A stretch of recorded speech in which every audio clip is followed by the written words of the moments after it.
Look, the big picture is the tenant is the most valuable piece of your business. So there are a lot of checklists that need to be created through experience to be able to get good property management in place. Hey everybody, welcome to an episode of Landlord Lens.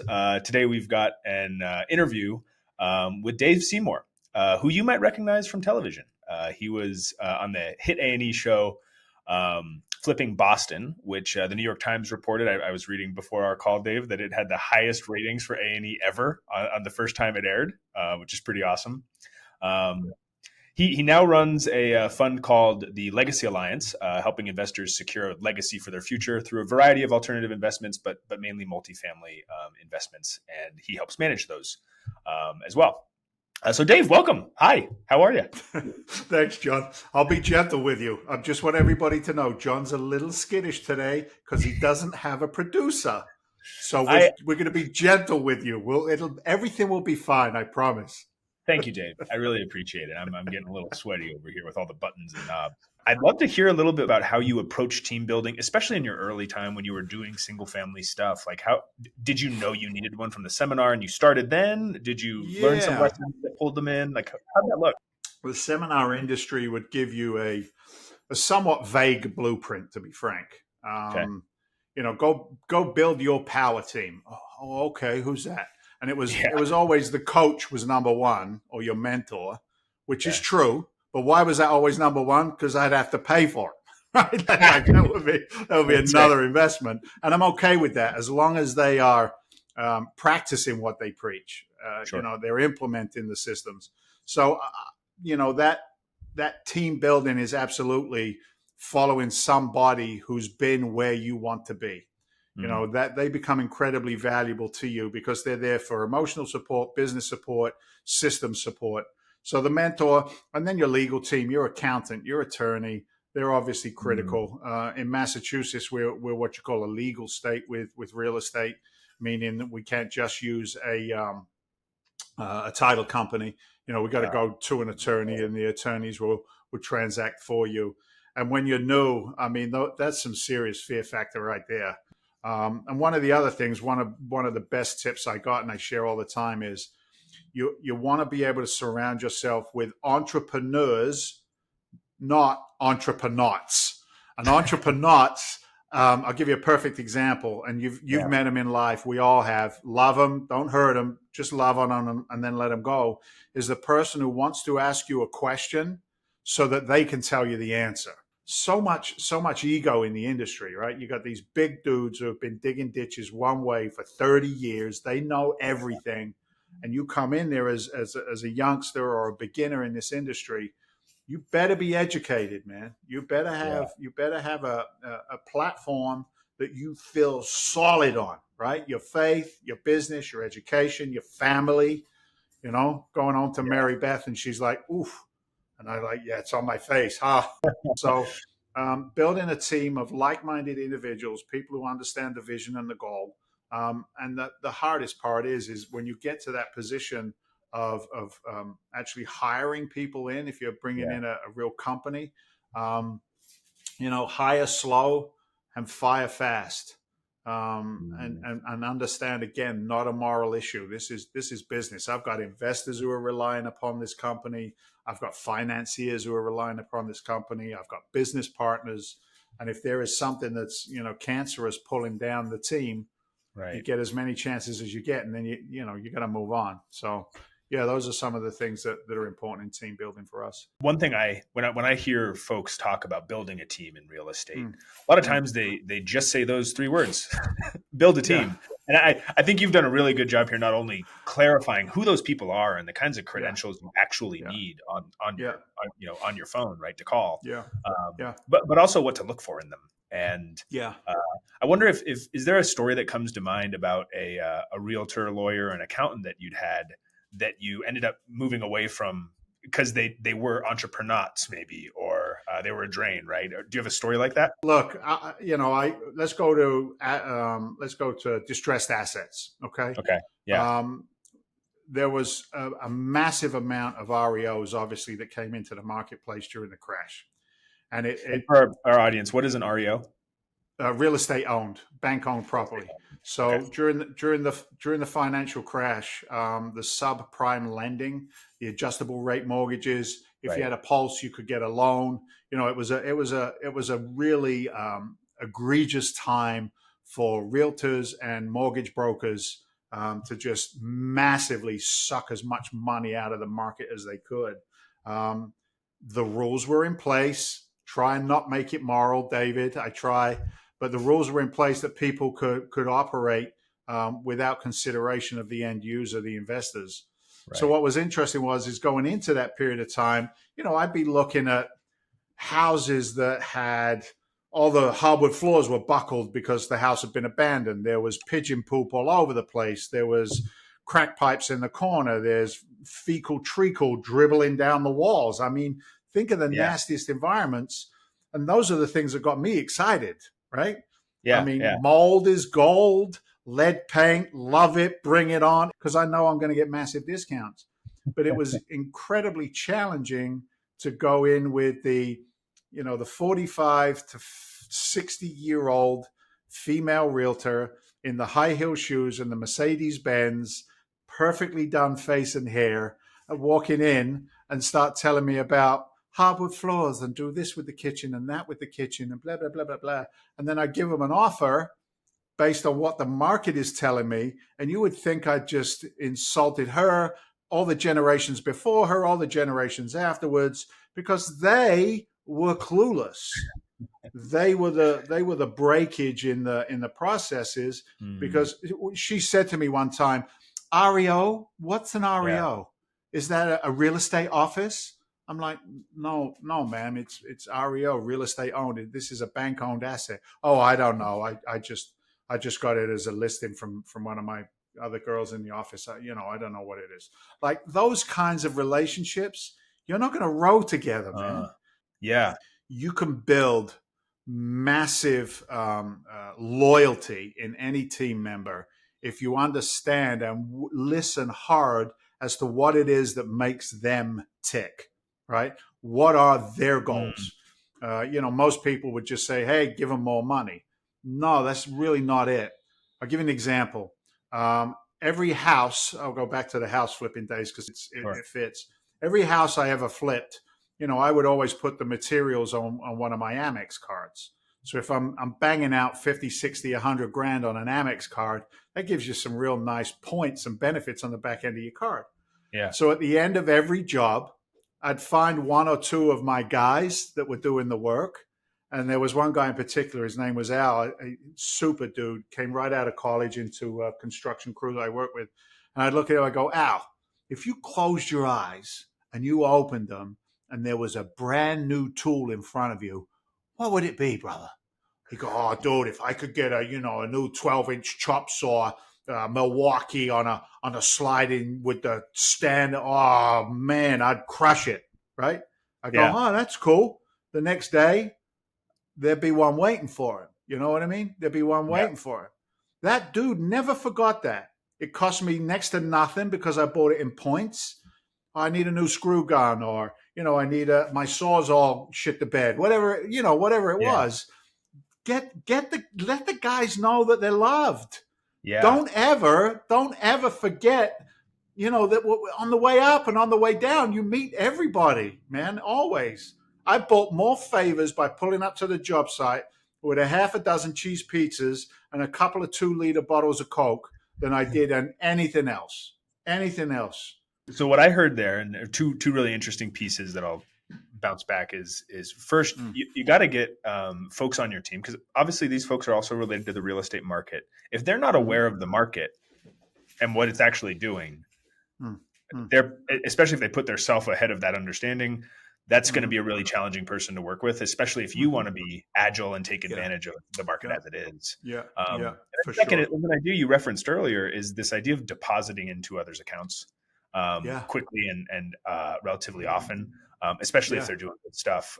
The pizza, the Milwaukee saw, right? Lots of that kind of stuff as well. I want to ask too, like, because you talked a little bit about flips and the contractors you've worked with. When did you start doing buy and hold stuff? I would assume most people would like to work towards passivity, right? Passive income Right. from an investor standpoint. If you buy a house, flip a house, sell a house, it's still a job. If you don't Right. do it, you don't get paid.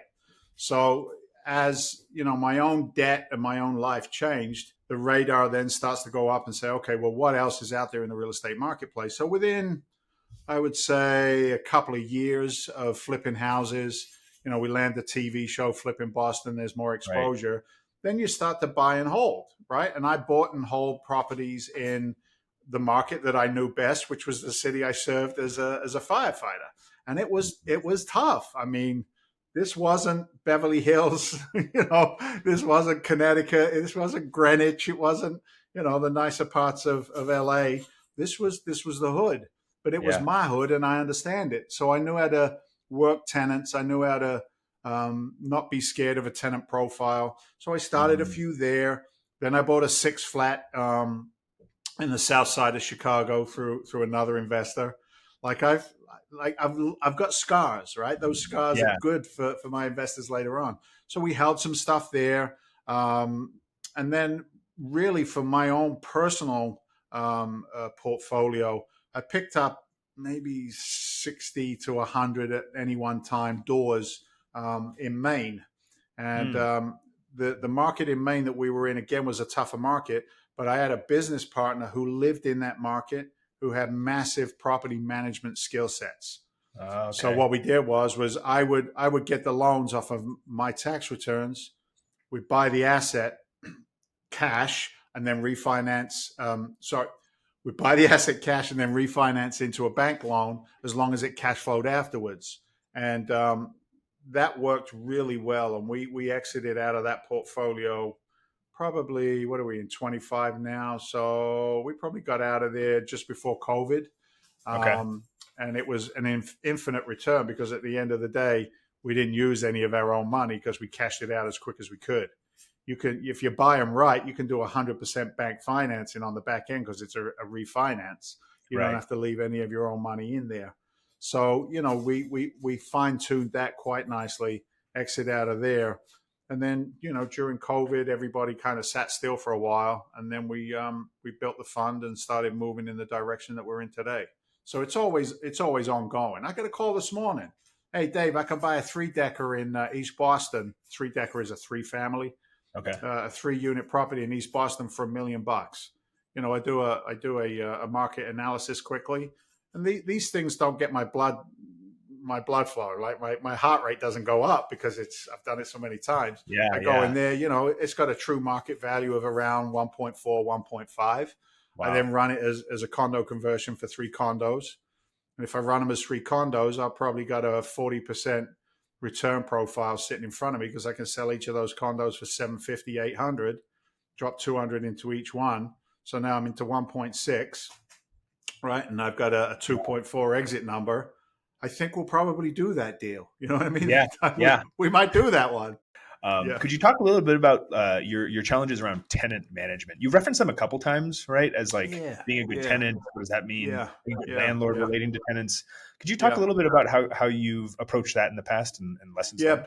Look, the big picture is the tenant is the most valuable piece of your business. People forget that. My mentor said to me, he said, your tenant is the person who gets up every day and goes to work. They go trade their time for somebody else's money. They then come back and they give you a large portion of the money that they have earned. And in return, they are paying down your mortgage.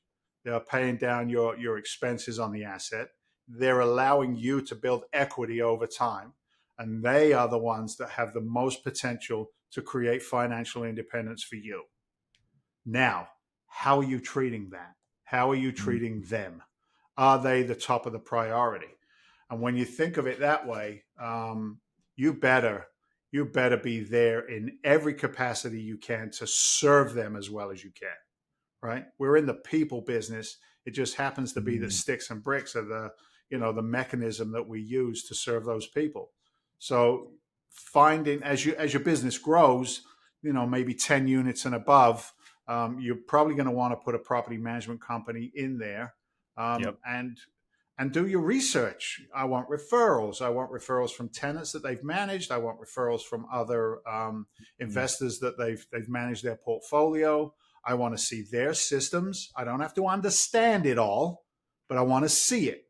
I want to see what their maintenance systems are. I want to see what their lease up systems look like. I want my attorney to talk to their attorney to talk about the lease structure. Are these leases bulletproof? Am I in a tenant friendly state, or am I in a landlord friendly state? Do they understand the difference? Are they a national property management company?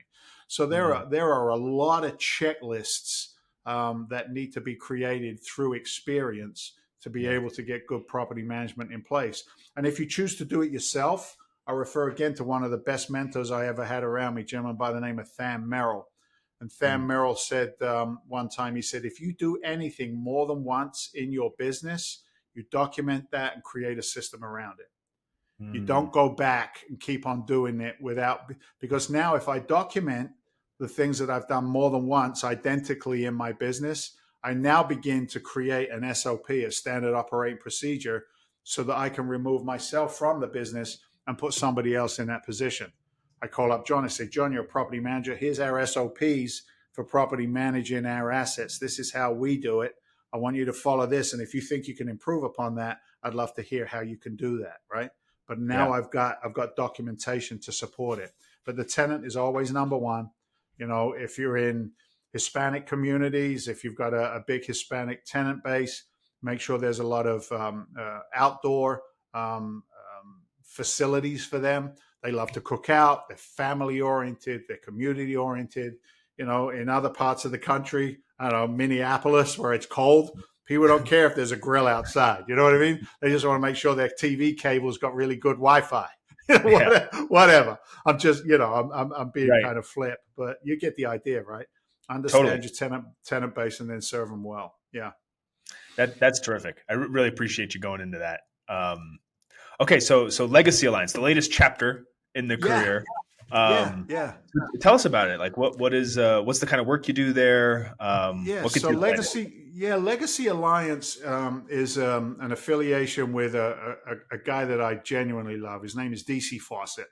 I met DC Fawcett in the seminar industry because as a good student, I then became a good educator, and they put me on stages, and I went forward from there.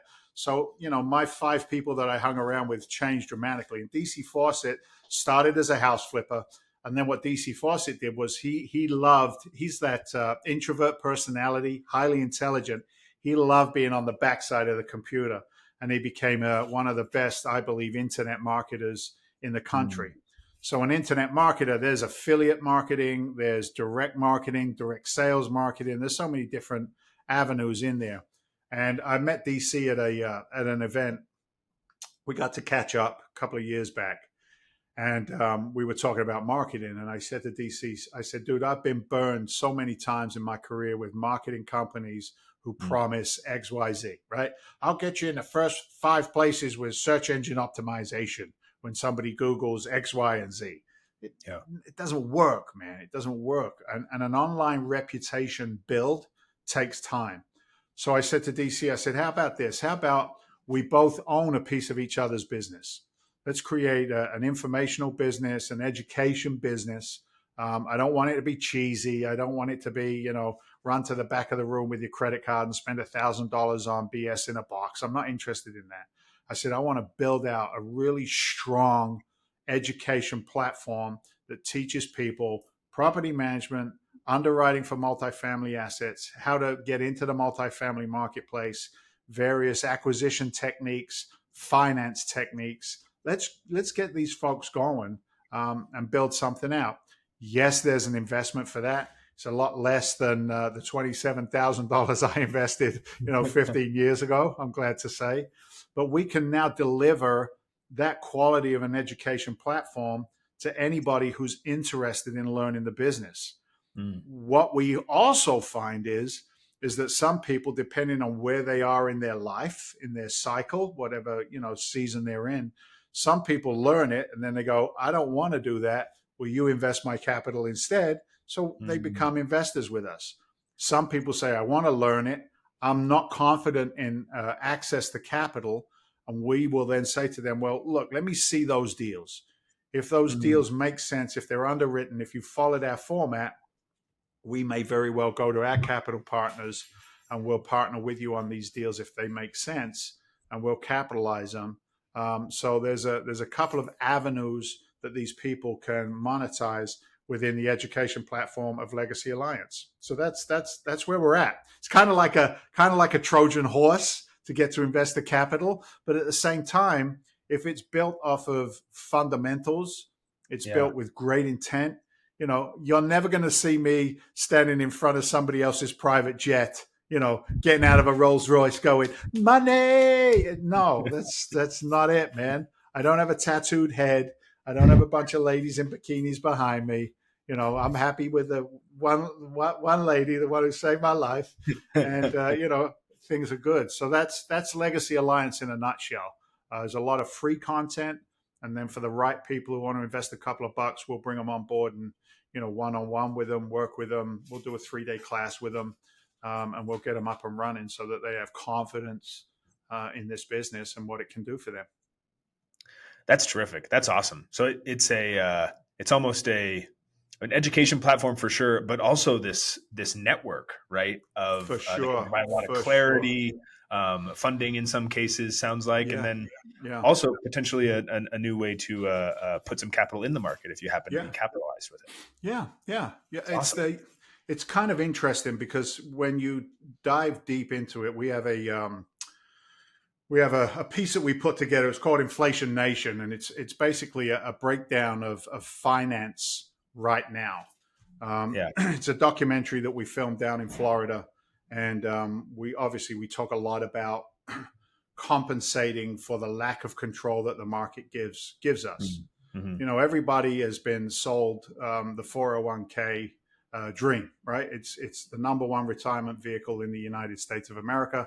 It's also the number one by choice, I believe, with intent. I believe it's also the number one misunderstood retirement plan in the country because, you know, a huge majority, if not 90% plus, have no idea what they're invested in. They have no idea what a compounding cost does to an investment portfolio. You know, they sit there, they look at the quarterly balance or the monthly balance on their retirement accounts, and they go, "Oh, we did good, Martha. We got 7.5% this year," or whatever the case may be. And yet that 7.5% does not correlate financially to 7.5% of their portfolio. And what that basically means is the fee structure inside is just eroding compounding returns, which if that fee is removed would dramatically change the retirements. And look, I wished I had the financial marketing budget of Charles Schwab. Fidelity Investments, right? I wish I had, right? Can you imagine how good life could be if we were able to do that? And I don't want to go too deep, but it's like, you know, how dumb are you? Well, all I have to do is follow the green line at Fidelity and everything will be fine. Don't ask any questions, just follow that green line. Oh, kids are going to college? All right, we're going to go over here and follow this green line. It's like, come on, man. If you don't understand the subliminal messages inside of that stuff, that's on you, not on me. But you know, Legacy Alliance is designed to rattle some norms, ask some questions that maybe most people don't ask, and if they find answers inside of the information that we give them, well, it's no good just rocking somebody's world and not giving them resolution to an issue. Yeah. That's just not fair. Pain. Yeah. All right, I'm in pain. Now what? Well, this is what, you know, because if you ask high net worth individuals how their 401k accounts are going, they're going to laugh at you. They don't know what you're talking about, right? They're not in 401ks. So, you know, we spend a little time in there, and it's painful for some people to take a look at that. But, you know, that's when motivation turns into application and discipline, right? I'm motivated to learn some different things, but once you are aware, you cannot be unaware. So let's teach you and now help you afterwards. So that's what Legacy Alliance is doing. We're picking at a few scabs. Terrific. Yeah, we'll put the links in the description of the video. So check it out, everybody. Yeah, Um, beautiful. awesome. Dave, thank you so much for coming on. I appreciate you spending even a little extra time here. Yeah, no worries, man. That was good. I love the conversation that goes long and feels short, right? Because Yeah, I yeah. know I've found my people, yo. That's my Yeah, peeps. that's You know right. what I mean? So it's good. Yeah, Yeah, thank thank you. you. Super appreciative. I hope you have a great rest of your day.